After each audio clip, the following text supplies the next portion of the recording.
Hi, ಎಲ್ಲ ಹೇಗಿದ್ದೀರಾ? ಇವತ್ತು ಯಾವ ಟಾಪಿಕ್ ಇಟ್ಕೊಂಡ್ಬಂದಿದ್ದಾಳೆ ಇವಳು ಅಂತ ನೋಡ್ತಿದ್ದೀರಾ? ಬನ್ನಿ, ಒಂದು ತರಕಾರಿ ಸಾಂಬಾರು ಮಾಡೋಣ. ದಿನ ಬೇಳೆ ಸಾರು ಕಾಳು ಸಾರು ತಿಂದು ತಿಂದು ಬೋರ್ ಆಗಿರುತ್ತಲ್ವ. ಹಾಗಾಗಿ ಯಾವುದಾದ್ರೂ ಹೊಸ್ದಾಗಿ ಟ್ರೈ ಮಾಡೋಣ ಅಂದ್ಬಿಟ್ಟು ಈ ರೆಸಿಪಿನ ಇಟ್ಕೊಂಡು ಇವತ್ತು ನಾನು ನಿಮ್ಮ ಮುಂದೆ ಬಂದಿದ್ದೀನಿ. Welcome to my YouTube channel simple life. ನಾನಿವಾಗ ತೋರಿಸಿರೋ ತರಕಾರಿ ಎಲ್ಲ ರೆಡಿ ಮಾಡಿ ಇಟ್ಕೊಂಡು ಗ್ಯಾಸ್ ಮೇಲೆ ಒಂದು ಕುಕ್ಕರ್ ಇಟ್ಕೊಂಡು ಎಲ್ಲ ತೊಳೆದಿರೋ ತರಕಾರಿನ ಕುಕ್ಕರ್ ಒಳಗಡೆ ಸೇರಿಸ್ಕೊತಾ ಇದ್ದೀನಿ. ನೀವೇ ನೋಡ್ಕೊಳ್ಳಿ ಏನೇನು ಹಾಕಬೇಕು ಅಂತ. ಇದೆಲ್ಲ ಹಾಕಿದ್ಮೇಲೆ ಸಣ್ಣ ಈರುಳ್ಳಿ ಲಾಸ್ಟಲ್ಲಿ ಹಾಕ್ಕೊತಿದ್ದೀನಿ.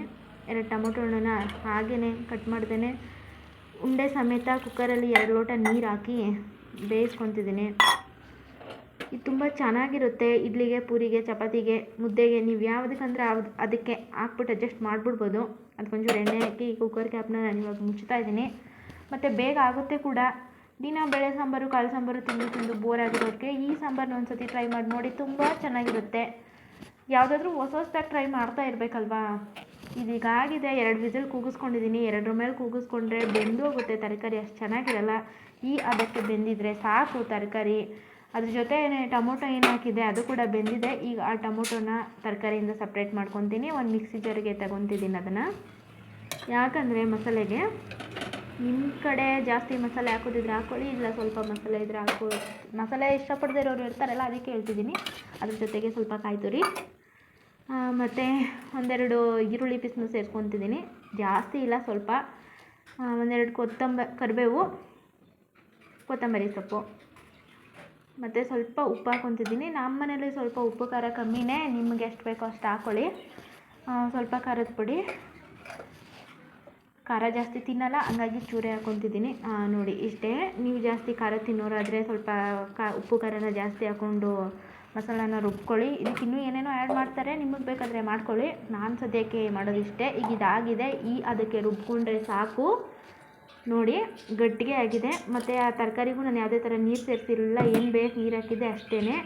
ಈಗ ಇದನ್ನು ಚೆನ್ನಾಗಿ ಒಂದ್ಸರಿ ಮಿಕ್ಸ್ ಮಾಡ್ಕೊಳ್ಳೋಣ. ಜಾಸ್ತಿ ಗಟ್ಟಿಗೂ ಇರಬಾರ್ದು, ಜಾಸ್ತಿ ತೆಳ್ಳಗೂ ಇರಬಾರ್ದು ಈ ಸಾಂಬಾರು. ಹಂಗಿದ್ರೆ ಮಾತ್ರ ಒಂದು ಹದಕ್ಕೆ ಚೆನ್ನಾಗಿರುತ್ತೆ. ಮತ್ತು ನಾವು ಯಾವುದಕ್ಕೆ ಸೇರಿಸ್ಕೊಂಡು ಊಟ ಮಾಡಿದ್ರು ಅದಕ್ಕೆ ಇದು ಅಡ್ಜಸ್ಟ್ ಆಗೋಗುತ್ತೆ. ಪೂರಿ, ಚಪಾತಿ, ಇಡ್ಲಿ, ದೋಸೆ, ಇಡ್ಲಿಗಂತೂ ಈ ಸಾಂಬಾರು ತುಂಬ ಚೆನ್ನಾಗಿರುತ್ತೆ. ಒಂದ್ಸರಿ ಟ್ರೈ ಮಾಡಿ ನೋಡಿ. ಈ ವಿಡಿಯೋ ನಿಮ್ಗೆ ಇಷ್ಟ ಆದರೆ ದಯವಿಟ್ಟು ಚಾನಲ್ನ ಸಬ್ಸ್ಕ್ರೈಬ್ ಮಾಡ್ಕೊಂಡು ನೋಡಿ. ಇದನ್ನು ಒಂದು 5 ನಿಮಿಷ ಕುದಿಯೋಕ್ಕೆ ಬಿಡೋಣ. ಮತ್ತು ಪಕ್ಕದಲ್ಲಿ ಒಗ್ಗರಣೆಗೆ ನಾನು ಬಾಣಲೆ ರೆಡಿ ಮಾಡಿ ಇಟ್ಕೊಂಡಿದ್ದೀನಿ. ಸ್ವಲ್ಪ ಎಣ್ಣೆ ಹಾಕ್ಕೊತಿದ್ದೀನಿ. ಎಣ್ಣೆನೂ ಸ್ವಲ್ಪನೇ ನಾವು ಯೂಸ್ ಮಾಡೋದು, ನಿಮ್ಗೆ ಬೇಕಾದರೆ ಸ್ವಲ್ಪ ಜಾಸ್ತಿ ಯೂಸ್ ಮಾಡ್ಕೊಳ್ಳಿ. 1-2 ಸ್ಪೂನ್ ಎಣ್ಣೆ ಹಾಕ್ಕೊಂಡು ಅದನ್ನು ಇವಾಗ ಕಾಯಕ್ಕೆ ಬಿಟ್ಟಿದ್ದೀನಿ. ಸ್ವಲ್ಪ ಬಾಣಲೆ ಕಾದಿರಲಿಲ್ಲ, ಹಾಗಾಗಿ ಎಣ್ಣೆ ಕಾದಿರಲ್ಲ ಅಂತ ಒಂದು 5 ನಿಮಿಷ ಕಾಯೋಕ್ಕೆ ಬಿಟ್ಟಿದ್ದೀನಿ. ಅದು ಕಾಯಲಿ. ಕಾದ ನಂತರ ನಾನು ಇದಕ್ಕೆ ಒಂದು ಸ್ವಲ್ಪ ಸಾಸಿವೆನ ಸೇರಿಸ್ಕೊತಿದ್ದೀನಿ. ಅಷ್ಟೊಂದಿಲ್ಲ, ಅದರಲ್ಲಿ ಒಂದು ಅರ್ಧ ಸ್ವಲ್ಪ, ಎಷ್ಟು ಬೇಕೋ ನಿಮ್ಗೆ ಅಷ್ಟೇ ಸೇರಿಸ್ಕೊಳ್ಳಿ. ಈಗ ಸಾಸಿವೆನ ಸಿಡಿಯೋ ತನಕ ವೆಯ್ಟ್ ಮಾಡಬೇಕು. ಸಿಡಿಲಿಲ್ಲ ಅಂದರೆ ಅದು ಬಾಯಿಗೆ ಸಿಕ್ಕಿದಾಗ ಕಹಿ ಕಹಿ ಅನ್ನೋ ಫೀಲ್ ಆಗುತ್ತೆ ನಿಮಗೆ. ಅದಕ್ಕೆ ಎಣ್ಣೆ ಜೊತೆಲಿ ಸಾಸಿವೆ ಚೆನ್ನಾಗಿ ಸಿಡಿದಷ್ಟು ಅಡುಗೆ ಚೆನ್ನಾಗಾಗುತ್ತೆ ಮತ್ತು ಒಳ್ಳೆ ಫ್ಲೇವರ್ ಕೂಡ ಸಿಗುತ್ತೆ, ಫ್ಲೇವರ್ ಬರುತ್ತೆ. ಇದ್ರ ಜೊತೆಗೆ ನಾನು ಸ್ವಲ್ಪ ಜೀರಿಗೆನ ಸೇರಿಸ್ಕೊತಿದ್ದೀನಿ. ಈಗ ಸಾಸಿವೆ ಜೊತೆಗೆ ನೋಡಿ ಅದೆಷ್ಟು ಚೆನ್ನಾಗಿ ಸಿಡಿತಾ ಇದೆ. ಪತ್ರದಿಂದ ತೋರಿಸ್ತಾ ಇದ್ದೀನಿ. ಹಿಂಗೆ ಸಿಡಿಬೇಕು. ಇಲ್ಲಿ ತನಕ ವೆಯ್ಟ್ ಮಾಡಿ. ಅದಾದಮೇಲೆ ಸ್ವಲ್ಪ ಜೀರಿಗೆ ಸೇರಿಸ್ಕೊಳ್ಳಿ. ಜೀರಿಗೆ ನಿಮಗೆ ಬೇಕು ಅಂದರೆ ಹಾಕ್ಕೊಬೋದು, ಇಲ್ಲ ಅಂದರೆ ಬೇಡ. ನನಗೆ ಬೇಕು ಅನ್ನಿಸ್ತು ಅದಕ್ಕೆ ಹಾಕ್ಕೊಂಡೆ. ಅದಾದಮೇಲೆ ಒಂದು ಸಣ್ಣ ಈರುಳ್ಳಿ ಕಟ್ ಮಾಡಿ ಇಟ್ಕೊಂಡಿದ್ದೆ ಒಗ್ಗರಣೆಗೆ. ನಾನು ಈರುಳ್ಳಿ ಮತ್ತು ಕರಿಬೇವನ್ನ ಮಿಕ್ಸ್ ಮಾಡ್ಕೊತಿದ್ದೀನಿ. ಇದ್ರ ಜೊತೆಗೆ ಒಣಮೆಣ್ಸಿನ್ಕಾಯಿ ಬೇಕಾದರೆ ನಿಮ್ಗೆ ಹಾಕ್ಕೊಳ್ಳಿ. ನಾವು ಮನೇಲಿ ಜಾಸ್ತಿ ಖಾರ ಯೂಸ್ ಮಾಡದೇ ಇರೋದ್ರಿಂದ ಒಣಮೆಣ್ಸಿನ್ಕಾಯಿನ ನಾನು ಇದಕ್ಕೆ ಆ್ಯಡ್ ಮಾಡ್ಕೊತಾ ಇಲ್ಲ. ಇದನ್ನು ಸ್ವಲ್ಪ ಒಗ್ಗರಣೆಯಲ್ಲಿ ಚೆನ್ನಾಗಿ ಬೇಯೋಕ್ಕೆ ನಾವು ಬಿಡಬೇಕು.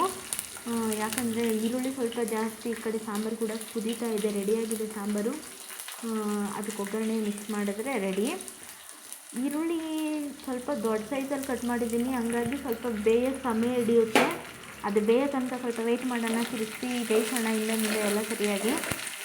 ಅದು ಒಂದು ಗೋಲ್ಡ್ ಕಲರ್ ಬರೋವರೆಗೂ ನಾವು ಬೇಯೋಕ್ಕೆ ಬಿಡಬೇಕಾಗುತ್ತೆ. ಒಗ್ಗರಣೆ ಚೆನ್ನಾಗಿ ಬೆಂದಷ್ಟು, ಅಂದರೆ ಜಾಸ್ತಿ ಸೀಸ್ಬಿಡಬಾರ್ದು. ಒಂದು ಹದಕ್ಕೆ ನಾವು ಬೇಯಿಸಿ ಸಾಂಬಾರಿಗೆ ಮಿಕ್ಸ್ ಮಾಡಿದಷ್ಟು ತುಂಬ ಚೆನ್ನಾಗಿ ಸಾಂಬಾರು ಆಗುತ್ತೆ. ನೋಡಿ ಚೆನ್ನಾಗಿ ತಿರುಗಿಸಿ ಬೇಯಿಸ್ಕೊತಾ ಇದ್ದೀನಿ. ಅದು ಎಣ್ಣೆ ಬಿಟ್ಕೊಳ್ಳೋವರೆಗೂ ವೆಯ್ಟ್ ಮಾಡಬೇಕು. ಅದು ಎಣ್ಣೆ ಬಿಟ್ಕೊಳ್ಳೋದು ಕೂಡ ನಾನು ಇದರಲ್ಲಿ ನೀಟಾಗಿ ತೋರಿಸ್ತೀನಿ ನಿಮಗೆ. ಅದು ಲೋ ಫ್ಲೇಮಲ್ಲೇ ನಾನು ಒಗ್ಗರಣೆ ಮಾಡ್ಕೊತಿರೋದು. ನೋಡಿ ಚೆನ್ನಾಗಿ ಎಣ್ಣೆ ಬಿಟ್ಕೊಳ್ತಾ ಇದೆ. ನಿಧಾನಕ್ಕೆ ಬೇಯಬೇಕು, ಇಲ್ಲ ಜಾಸ್ತಿ ಕೊಟ್ಟರೆ ಸೀದೋಗ್ಬಿಡುತ್ತೆ ಸಾಂಬಾರು ಕೂಡ. ಸಾಂಬಾರು ಒಗ್ಗರಣೆ ಕೆಟ್ಟ ಮೇಲೆ ಸಾಂಬಾರು ಕೆಟ್ಟಂಗೆ. ಹಂಗಾಗಿ ಸ್ವಲ್ಪ ನಿಧಾನಕ್ಕೆ ಒಗ್ಗರಣೆನ ಬೇಯಿಸ್ಕೊಳ್ಳಿ. ನೋಡಿ ಚೆನ್ನಾಗಿ ಎಣ್ಣೆ ಬಿಡೋವರೆಗೂ ಬೇಯಿಸ್ಕೊಬೇಕು. ಚೆನ್ನಾಗಿ ಎಣ್ಣೆ ಬಿಡ್ತಾ ಇದೆ. ಅಲ್ಲಿ ಕೊತ್ತಂಬರಿ, ಕರಿಬೇವು, ಸಾಸಿವೆ, ಜೀರಿಗೆ ಎಲ್ಲ ಚೆನ್ನಾಗಿ ಎಣ್ಣೆಲಿ ಬೇಯ್ತಾ ಇದೆ. ಇನ್ನೊಂದು ಸರ್ತಿ ಕೈ ಹಾಕಿಸ್ಕೊತಿದ್ದೀನಿ. ಮಿಕ್ಸ್ ಮಾಡಿಕೊಂಡು ಎಲ್ಲನೂ ಚೆನ್ನಾಗಿ ಬೇಯೋ ಥರ ಇದನ್ನು ಇನ್ನೊಂದು 5 ನಿಮಿಷ ಚೆನ್ನಾಗಿ ಬೇಯಿಸಿ. ಇದಾಗಿದೆ. ನಾವು ಕುಕ್ಕರಲ್ಲಿರೋ ಸಾಂಬಾರು ಕೂಡ ರೆಡಿ ಇದೆ, ಚೆನ್ನಾಗಿ ಕುದ್ದಿದೆ. ಅದಕ್ಕೆ ಇದನ್ನು ನಾವು ಬೆರೆಸ್ಕೊತಾ ಇದ್ದೀನಿ. ನೋಡಿ ಚೆನ್ನಾಗಿ ಕುದೀತಾ ಇದೆ ಸಾಂಬಾರು. ಬರೀ ತರಕಾರಿ ಅಷ್ಟೇ, ಯಾವುದೇ ಥರ ಕಾಳಾಗಲಿ ಬೇಳೆ ಆಗಲಿ ನಾನು ಇದಕ್ಕೆ ಸೇರಿಸ್ಕೊತಾ ಇಲ್ಲ. ನೋಡಿ ಒಂದ್ಸರಿ ಟ್ರೈ ಮಾಡಿ, ತುಂಬ ಚೆನ್ನಾಗಾಗುತ್ತೆ. ನೋಡಿ ಒಗ್ಗರಣೆ ಕೂಡ ಆಗಿದೆ. ಇದ್ರ ಮೇಲೆ ಇನ್ನೊಂಚೂರು ಬೇಯಿಸಿದ್ರೆ ಇದು ಸೀದೋಗ್ಬಿಡುತ್ತೆ. ಸಾಕು, ಈ ಹದಕ್ಕೆ ಆಫ್ ಮಾಡಿ ಇದನ್ನು ನಾನು ಸಾಂಬಾರಿಗೆ ಸೇರಿಸ್ಕೊತಿದ್ದೀನಿ. ಒಗ್ಗರಣೆನ ನೋಡಿ ಸೇರಿಸ್ಕೊಂಡೆ. ಇವಾಗ ಒಂದ್ಸರಿ ಚೆನ್ನಾಗಿ ಫ್ರೈ ಬಿಡೋಣ. ಸಾಂಬಾರು ಒಗ್ಗರಣೆನ ಸಾಂಬಾರನ್ನು ಚೆನ್ನಾಗಿ ಕುದೀತಾ ಇದೆ.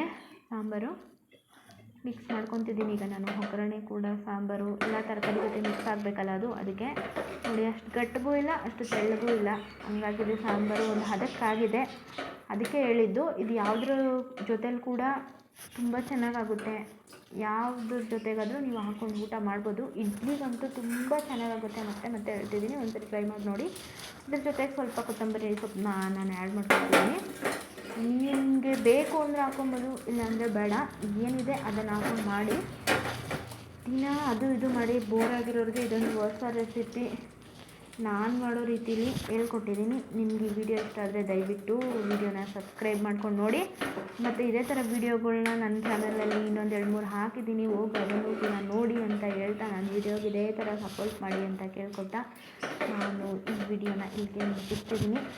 ನೀವು ಒಂದ್ಸಲಿ ಈ ಸಾಂಬಾರನ್ನ ಟ್ರೈ ಮಾಡಿ ನೋಡಿ, ಚೆನ್ನಾಗಿರುತ್ತೆ. ಆಮೇಲೆ ಮಕ್ಳಿಗೂ ಕೊಡ್ಬೋದು. ತರಕಾರಿ ಇಷ್ಟಪಟ್ಟು ತಿನ್ನೋರು ಈ ಸಾಂಬಾರನ್ನ ಮಾಡಿಕೊಂಡ್ರೆ ಚೆನ್ನಾಗಿರುತ್ತೆ.